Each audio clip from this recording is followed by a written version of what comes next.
Welcome to LiveDaf, your online Daf Yomi Shir. Shalom Aleichem, and welcome back to today's Daf Hayomi Maseches KEREISOS Daf Yud Beis. We begin 2 lines from the top. Amar Meir Kavachim B'chulu. So the situation is like this: a fellow was approached by 2 Edom. You ate chaylev yesterday. And he says, me? Never. What happens? So if you would acknowledge, or at least remain silent, which is like a tacit approval, we learned yesterday that although the pasuk does say, Oyehoida Elov, he has to come to his own realization that he sinned in order to activate the chatas obligation. But we learn from Midrasha, Oy, extra words, Oyehoida Elov, Mikol Malkim, even if he was informed by some outside source.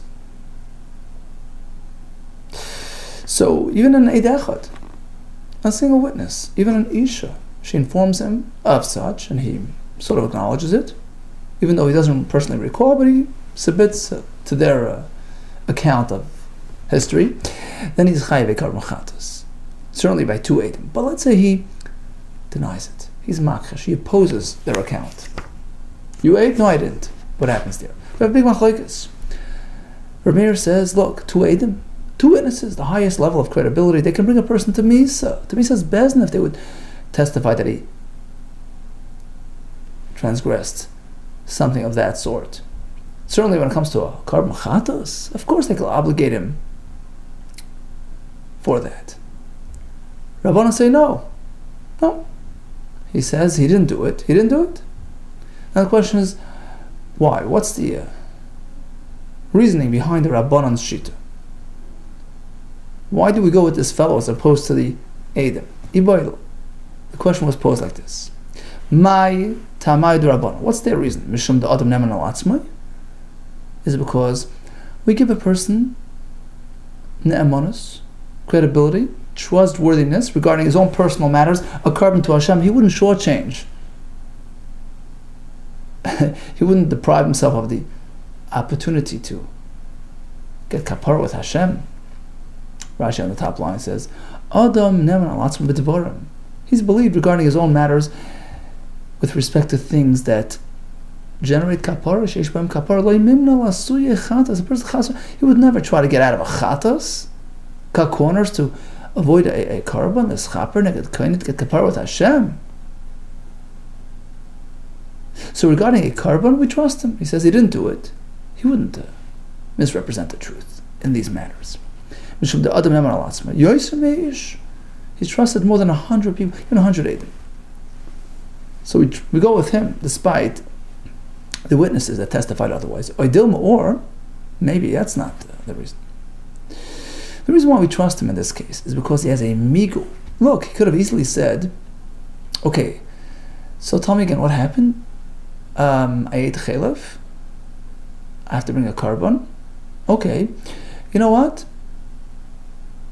If he really wants to lie, he can just say, yeah, sure, I ate the chaylev, but I ate it willingly, knowingly. B'mezit. There's no karban by mezit.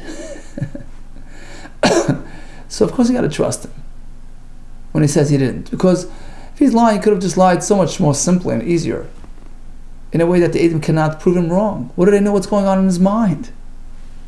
And in fact, the way Tosfos learns, the Gemara used to say that we actually interpret his words as such. That's what he meant to say when he was confronted by the Edom. You ate chaylev. No, I didn't. He didn't mean to say he didn't eat it. He meant to say, I didn't eat it in a manner that you're proposing, in a fashion that triggers a karban. I ate it b'mezit. Or is the reason because of the migu mishum denamrina? Migu, we say, since the iboy omar meza yisi potter, should he decide to say I was a mezit, of course he would be exempt from a karban. Ki omar namid lo yechalti mehemen u potter. Likewise, if he says lo yechalti, I never ate, we trust him and he's potter. So is it that he's trusted on his own personal matters in all accounts, or it's based on this type of migu situation? What's the difference between the first and the second approach? And the difference would be that if it relates to a personal matter, a karban obligation, but there is no migu. So according to the first approach, he's believed. According to the second, he's not. Manafkamina. Lemifshat mina l'tumah. To establish what happens by tumah, can we apply this concept to tumah? Rashi explains tumah means he was told by the Edom, hey, remember you became tumah and you went into the Mikdash. B'shogeg, you have to bring a korban. So if he denies, he says no, I didn't become tumah. Can we trust him? So it depends. According to the first approach, since it relates to matters of korban, he wouldn't misrepresent that. Of course he's trusted. According to the second approach, well, it depends if there's a migu. Depends if you can interpret his words in a manner that does not contradict the Edom. Is it the first approach? We trust him all the way. So of course we go with him. Irrespective of whether the testifiers are testifying about a recent alleged contact with impure material or something of the past, which means to say like this. If we trust him because we trust him on his own matters, doesn't matter what they're saying. It relates to a korban, we believe him that he's exempt. But if in order to exempt him, we have to reconcile his words and remake his statement in a manner that exempts him, because the Edom cannot speak about his intention and about his mindset. They have no idea, right? So in that case, it really depends. Or they can't speak about whether he was Taivel. Sure, they know that he became Tummy, then a while later they see him in the Beis HaMikdash, but who says he didn't jump to a mikveh? They had, in Yerushalayim, they just discovered, they excavated near Beis HaMikdash tons of mikvahs. It was a very common thing to have a mikveh in your basement. It was such a daily thing. People just would constantly go to the mikveh to be tar, to go to Beis HaMikdash. They kept, the halachas of the standards of tahara on a high, very high level. So this fellow could easily have gone to a mikveh, which they don't know about. The Edom don't know about that. Well, that only works if the alleged tumah happened a day prior. So if they're testifying that it became tummy on Sunday, entered the Mikdash on Monday, we can get around it by saying, look, although he said I never became tummy, he didn't mean that. He meant I didn't remain in my tumah status. I was taivel behind your back, which you don't know anything about. That's called a tumah yishana, an old tumah. So for that we have this migu. We can reconcile his words and apply it accordingly. But if it's a tumah chadasha, suppose they're testifying, look, we saw you touch the tumah Sunday and enter the mikdash Sunday. There's no feasible option of having entered the mikdash okay. Because even, Rashi explains, even if you went to the mikvah on Sunday, you need Erev Shemesh, you have to wait for nightfall to complete your purification process. So they have him nailed right there. There's no migu. So again, if the ne'emanus is based on Odom ne'eman al atzmi yosem ish, one is believed regarding his own personal matters, his karbanos, more than anybody in the world. So it's regardless of circumstance, of Sunday, Monday, doesn't matter. Whether it's a new tumah they're talking about, or Sunday's tumah. But if it's a question of resolving his words in a manner that does not contradict the Edom, that will only work for Sunday's tumah and entering Monday.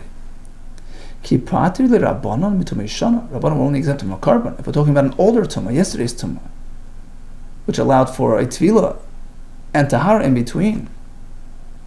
But if the Edom are speaking about having become tameh on the same day that he entered the mikdash, tumah chadasha, of course he would be chayiv. You can't reconcile that. My time, you know why? Tumah yishana. If it's an old tumah, they're talking about becoming tummy Sunday, entering the Mikdash on Monday, migudi boy amar tavalti, pater. So just like he could have said, well, you got all the facts right. I touched the tumah Sunday, entered Monday, but guess what happened in between? I was table on Sunday and I became tar. And he'd be exempt from a pater, from a carbon. So likewise, even though in terms of his words, he didn't spell it out, he didn't express it, he just says, I did not become tummy, which sounds like he's directly contradicting the fact. Pater would still be exempt because we interpret it accordingly. We could interpret his words as follows. When he said, well, I didn't become tummy, he didn't mean ever. He just meant, I did not retain my tumah status, rather I was table, unbeknownst to you. So that works for yesterday's tumah and today's entry. But if it's today's tumah and today's entry, it would be chayiv, my time, because in that case you can't reconcile anything. Because even if you would have said, well, I was table, too bad, it's not going to help you regarding today's entry. Because Adam said, you would tell me today, you became tummy today, and there isn't enough time to become tar prior to entering today. So what's the conclusion? So again, Rabbanan exempted from a carbon, even though he's contradicted by the Adam. Why? Is it because he's believed blank check regarding having not eaten chaylev, regarding not having become tummy prior to entering the Mikdash, or is it based on a migu? Because we can sort of reconcile it based on facts that the Eden don't know. That works by chaylev. He did it willingly, that exempts him from a carbon. And it could work by a tumah yeshana, by yesterday's tumah, which allows him to be tayvel prior to today's entry, but not a recent tumah. So which way is it? Tashma, we have a rai. Amar loy eid echad nitmeisa. So this time one aid approached him and says, hey, you became tummy. And you entered the Mikdash. You shouldn't have. And he contradicts him. He denies it, pot. Because against an aid echad he's trusted. What about two Eidim who testified that he did the same? Perhaps even against two Amar Meir? No way. Look, the same Kavachomer like we had in the Mishnah. Two Eidim have the power to impose more severe penalties on a person. Certainly a carbon. Amar Meir Kavachomer im heviyu shnayim. L'misa chamur of two Eidim can bring him to even death through Bezdin. Don't you think lo yeviyu they carbon akal they can't bring him to a carbon which is lighter? Of course they could. They can impose it on him despite his protests.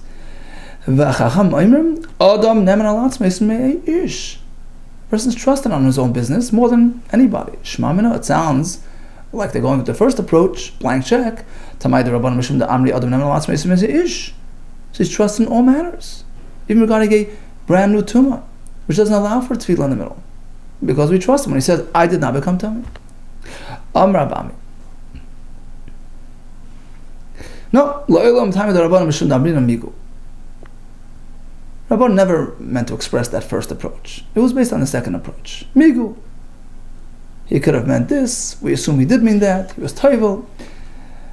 And it will only work in a situation which allows for tefillah in between. The Brayta just meant to say like this. The end result is we trust him. That's not the starting point. The starting point is since he could have said, and according to Taisus, we assume that's what he meant. Sure, I became tummy, thank you, but I was also tayvel. I did not retain that tumah, and he would be exempt. Pater, that's the reason why Adam is meish. So it's sort of like a 1-2. The starting point is the migu. We interpret his words accordingly. Hence, he has nemanos. But again, only it's limited to a case where the migu is applicable. If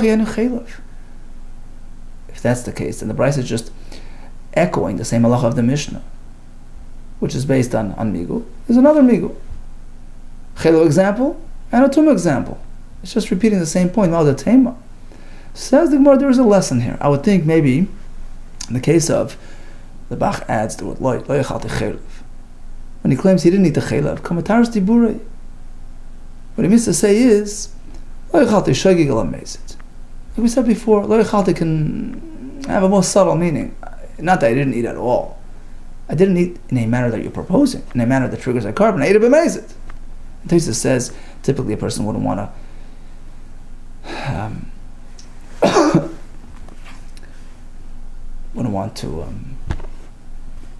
make himself criminalize himself, right? But in this case, actually, he's trying to be righteous. His intent is good. He's trying to avoid bringing an unnecessary carbon based on Hamikdash. That's a righteous thing. So perhaps over there we understand better why it works, but over here by the Tumah, to reinterpret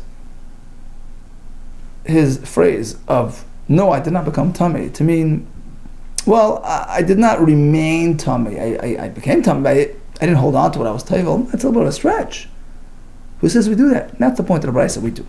But when he testified that he became tummy and entered the mikdash, following, and he responds by saying, "No, I did not become tummy." Sounds like a direct contradiction. Who says we should go to great lengths? Perhaps we can't really reinterpret his words and Kamashman, the point is yes. Hachanami here as well, we apply it as follows. Learning Tamesi just means Layamati b'Tamasi. Aval Tavalti. I did not hold on to my tumah. When you saw me entering the Mikdash, it was already after Tevilah. And that's why he's believed. Tashma. Here comes another riot. Vizvada. So the fellow entered the Beis HaMikdash. Vizvada. He confesses, he acknowledges, right? And he brings a card. We learn Moide b'Dvarim Chayiv. A fellow who comes to his own realization. He admits, fine, brings a carbon. But let's say he's in the dark, he has no clue. Ein moide b'dvarim pater.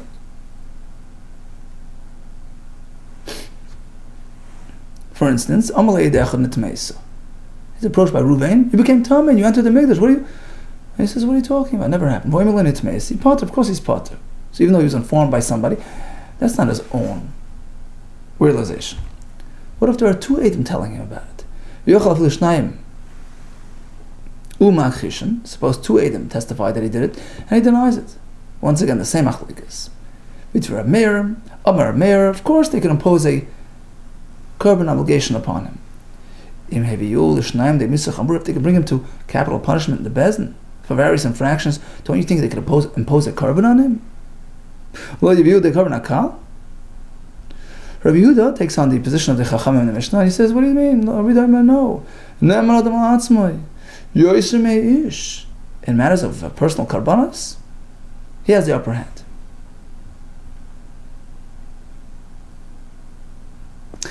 Now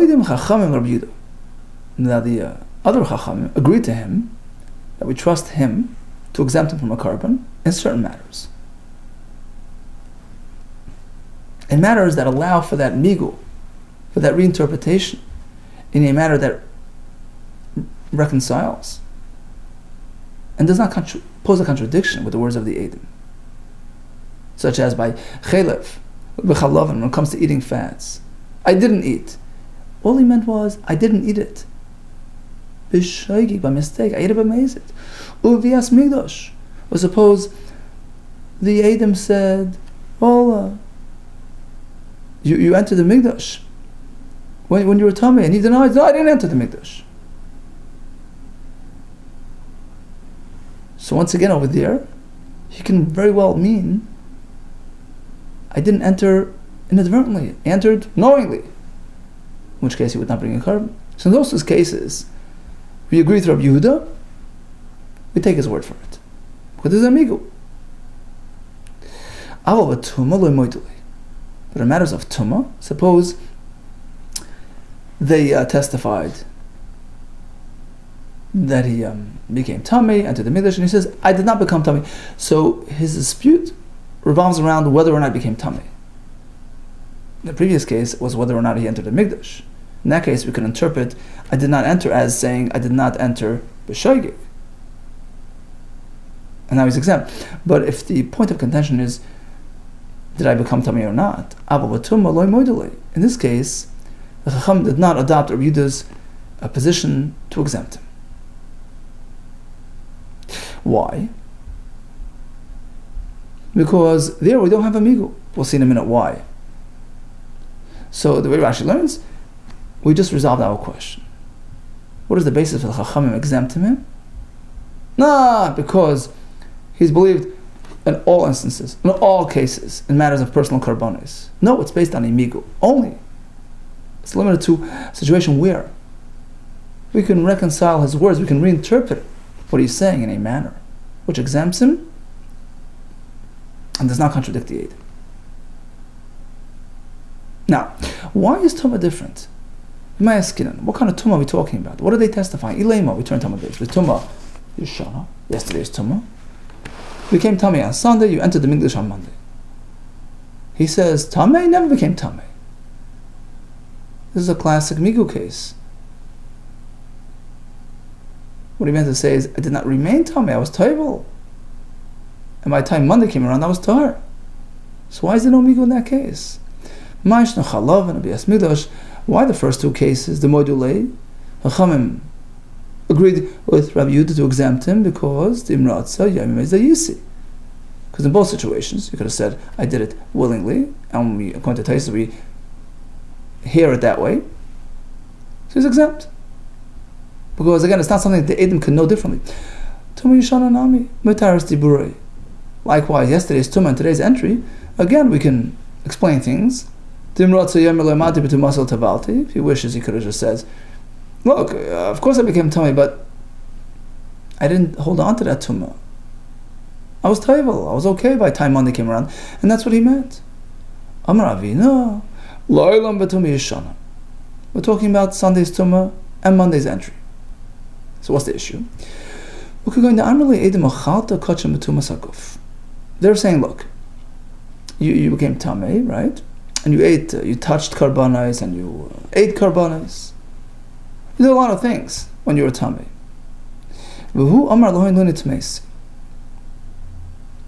And he responds to their claim that he ate kachim, which is severe liability. He says, no, I didn't become Tamei.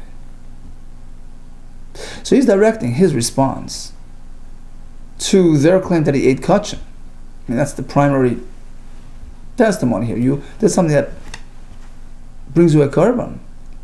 Touching kachim doesn't bring a carbon. So he's directly relating to that point. The point that's personal relates to him, his carbon, not to the touching of kachim, which is just neutral, not his personal issue. And he says, Lonit Meisi. Now, what does Lonit Meisi mean? So your suggestion is, Lonit Meisi can be understood as meaning, I did not hold on to the tumah, I got rid of the tumah, just in time. And when I ate the kachim, I was okay. But that doesn't really address the touching of the kachim. That's not his personal matter. That's not something which he can have ne'emanus on. So that remains outstanding. We can't fix up his words. We can't say, well, he meant I did not hold on to the tumah, I was toivel. Because ultimately, what's he trying to say? I was toivel and I ate, so I'm free from that, I'm exempt on that.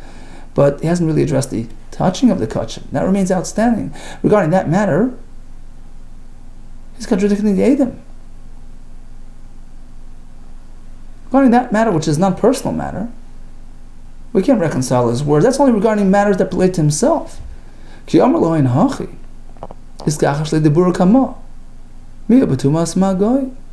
if we'll adapt it and adopt it and apply it in this manner regarding the eating of the kachim, but regarding tumas magoy, regarding their claim that he was tummy and touched kachim, that's not going to be resolved.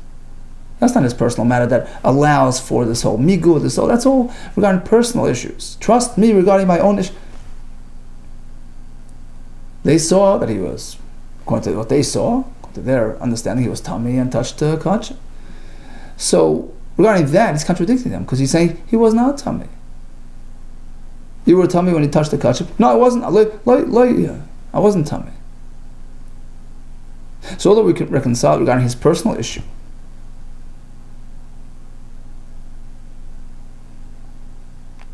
but not regarding matters which pertain to the larger public, regarding matters of tumah of the kachim. So on that, we'll accept their testimony. So he's inherently contradicting them. So again, when they said you were telling me touched kachim and ate karbanis, although we can reconcile it regarding the eating the karbanis, because that's a personal matter, we allow this adaptation. And we hear it as though he's saying, well, yeah, I was tummy, but I didn't hold on to the tumah, I was toivel. That only addresses the eating of the kachim, to exempt him from a korban. But regarding touching the kachim, they're saying you touched, and he's like saying, I didn't become tummy. That's an inherent contradiction. So that is the reason why the Chacham disagrees with Rabbi Yehuda on that matter. Apparently Rabbi Yehuda takes it all the way. He says, no, once you remake his words and hear it a certain way, I did not become tummy. It doesn't mean I did not become tummy. I did not hold on to the tumah, not keep the tumah status. I was toivel, so that can address everything that happened. Eating the kachim, touching the kachim, trust him all the way. Amar of Nachman, but on the one hand, Allah Rabbi Yehuda, we pass on Rabbi Yehuda that is trusted. Amar Rabbi Yosef like Amra, or like Amar Rabbi Yehuda, Ella beinei ben atzmei la'atzmei. You should know, we trust him that he was not tamei, but that's only in matters of la'atzmei, his personal issues, and beinei ben atzmei only in private. He cannot ignore this alleged tumah status that the Eidim are testifying that he has in public, or regarding matters that pertain to other people. Very interesting. It's a personal ne'emanus.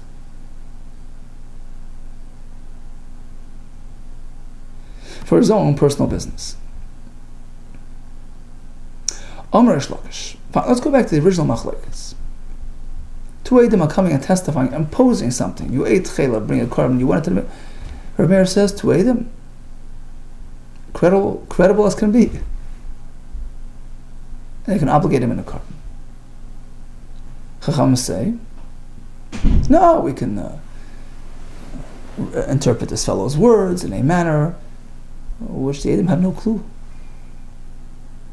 He meant to say Eidim b'mezit, which the Eidim have no clue about. Now, Rabbi Meir apparently holds that since to us it appears that he ate it b'shoigig, Tosfos somewhere says that we assume a person is righteous, not trying to eat something b'mezid, right?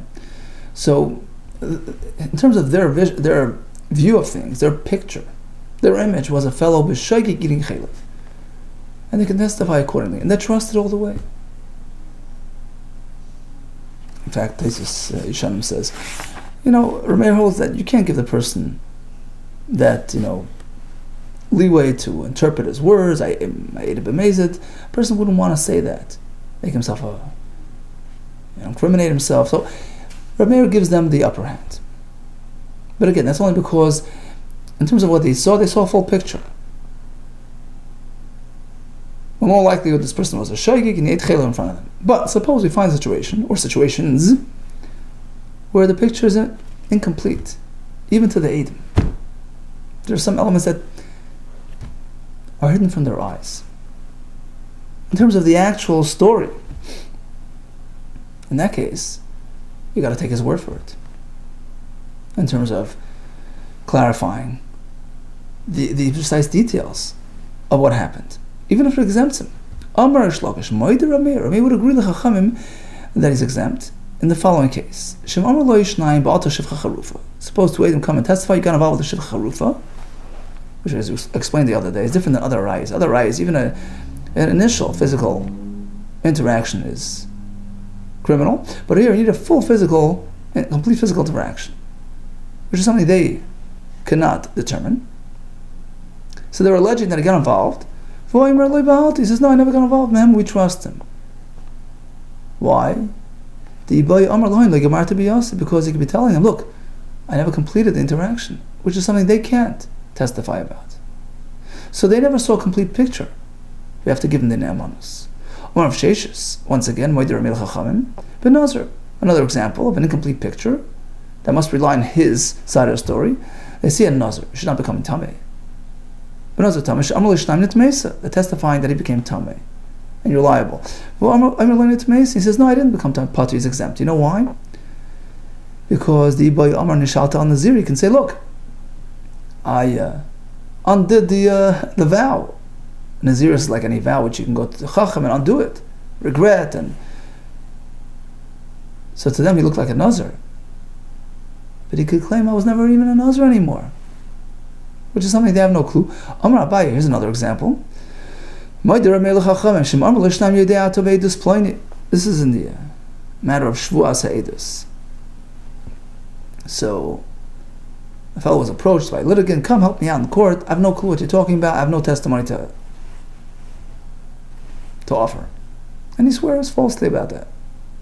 Two Eidim show up and said, you were there, you saw the whole story, you saw him borrowing money, what are you doing? You're denying.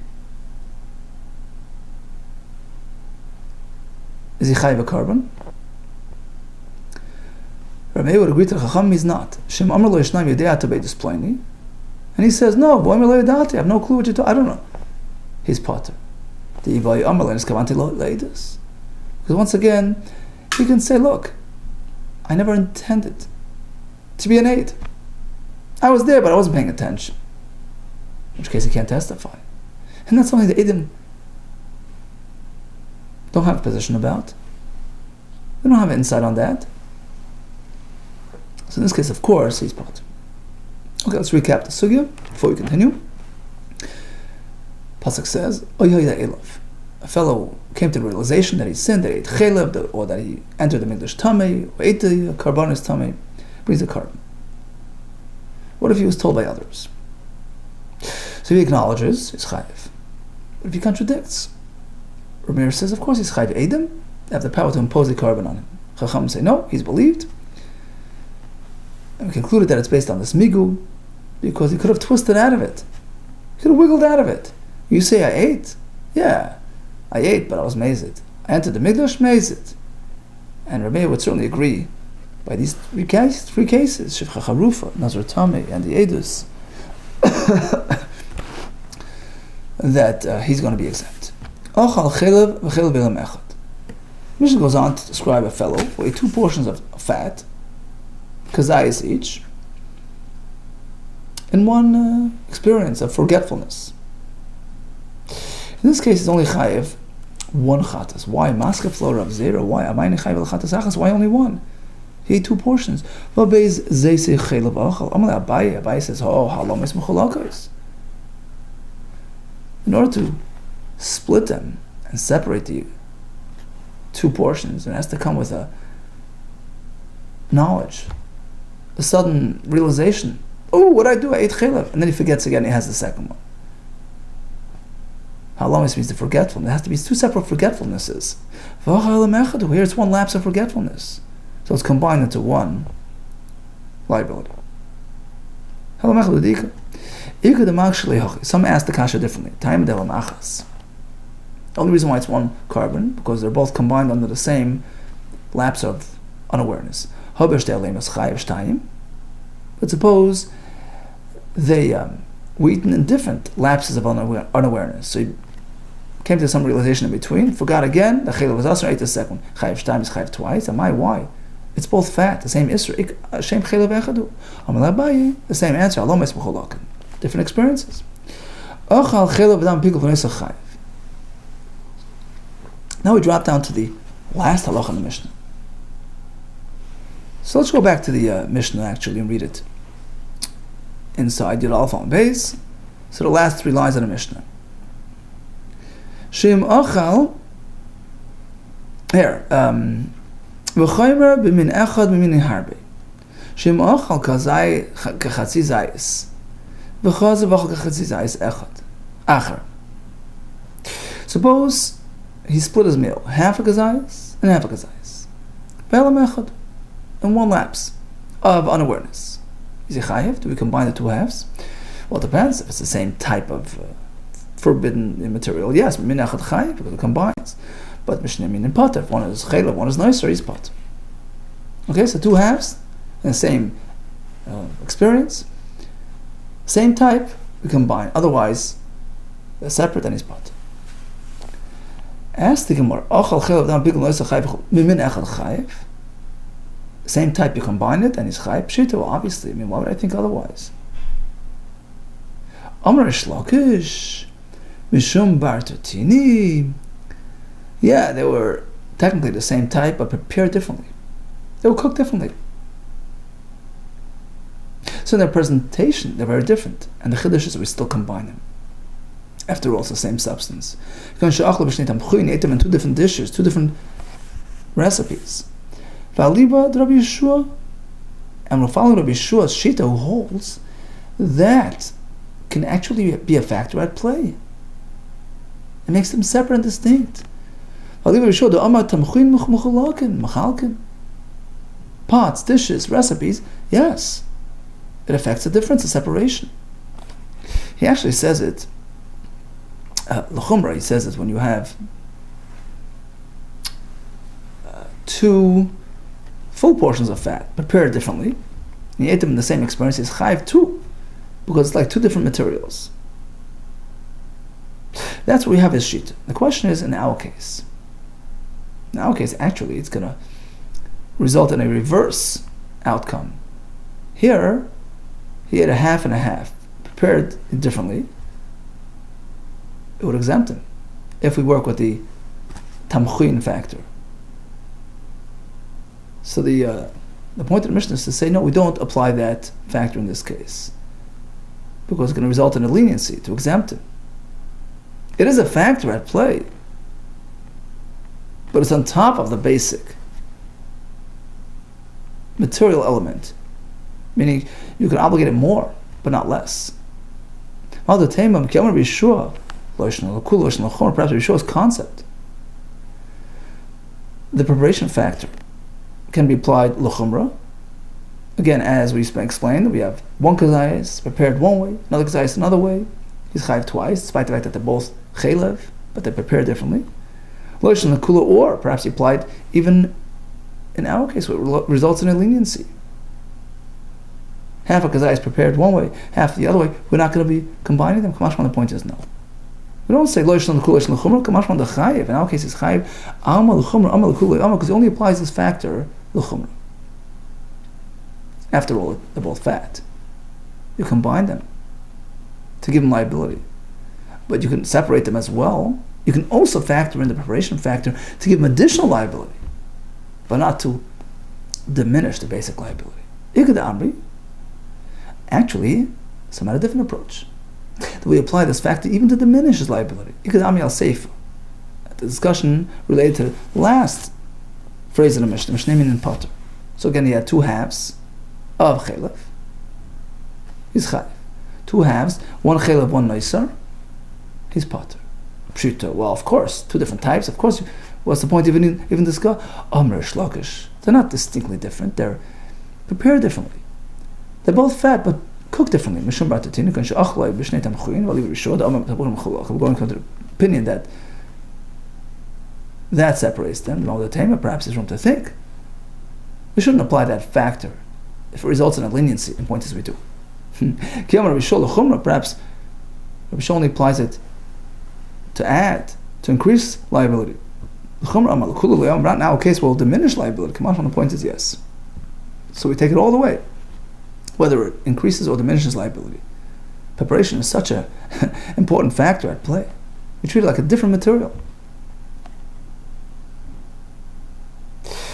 So mibeiz min and potter means not, they're distinctly different, inherently different. My mibeiz min echad, it's really the same thing. It's fat. Min echad, but my karlei beiz min. Why are we calling them two types? Because they're eaten differently, cooked differently. Tani potter. So Risho's concept applies whether it adds or diminishes liability. One more point.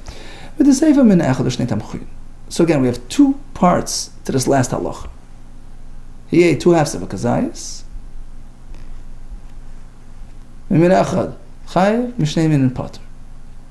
Now, according to this second approach, mishnei minin just means fat prepared differently. So if the sefer is talking same type but prepared differently, so let's backtrack the first part of the phrase, which says min echad means completely identical, same material and prepared the same. Pshita, of course, it goes without saying you combine them. Why does Mishnah even have to talk about it? There is no element of distinction at all. Amar Avina, there is some element of distinction, which the Mishnah is ruling out. What happened was, he became aware, in between the two halves. He had a half gazayis of chilab. Oh, what did I do? I ate chilab. And then he forgot again, and he ate the other half. And the point of the Mishnah is to say, that doesn't separate it. Doesn't divide it. Because, what did he realize? He didn't yet eat an isser, just ate half a portion. So that's not considered coming to awareness, coming to realization of sin. We're going like that. Knowledge, awareness that transpires in between an amount. Right in the middle doesn't count. It doesn't affect the separation, which allows for combining the other half into a full share. That's not. We have on Shabbos. So writing is one of the forbidden malachos, which requires at least 2 letters, right? Like aleph, beis, right? So he wrote 2 letters, but in 2 experiences. Achas shachars, he wrote the aleph, in the morning, forgetting that it was Shabbos or v'achas arvis, and then he realized that and he forgot again, and he wrote the second letter in the afternoon, in the evening.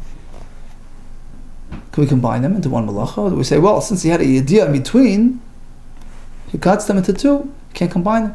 Rabbi Gamliel Machayev is liable because we don't reckon with that interim awareness, which happened in the middle of a shir malacha. The Chachamim Paitim, they're exempted. Why? Rabbi Gamliel Sava Ein Dil Chatzis Shir. Becoming aware midpoint doesn't count. Rabbanon Sava Yesh Dil Chatzis Shir. Becoming aware even midpoint does count. So that's the point of our Mishnah here. That Yeda Chatzis Zayis. Oops! And he realizes, forgets again, it's another half, going like Rambam Liel. Now we ignore that, oops, and we combine them into one shir, and it's Chayav Echatas. Okay, let's just recap again. We have the concept of Yediyas Mechalkos. So even if it's fat, but if you had Yediyah in between, it would split it. If it's a full shir, and then a full shir later. If it's a half shir, well, that's the most recent discussion here. Rambam Liel says, we ignore the idea, we could combine it. Now an interesting shayla regarding tamchuin mechalken, the mode of preparation. Is that how much is that factored into the equation? Is it just l'chumra, or according to the second shayla, even l'kula? Okay, we'll pick it up tomorrow. All the best to you and atzlacha rabba.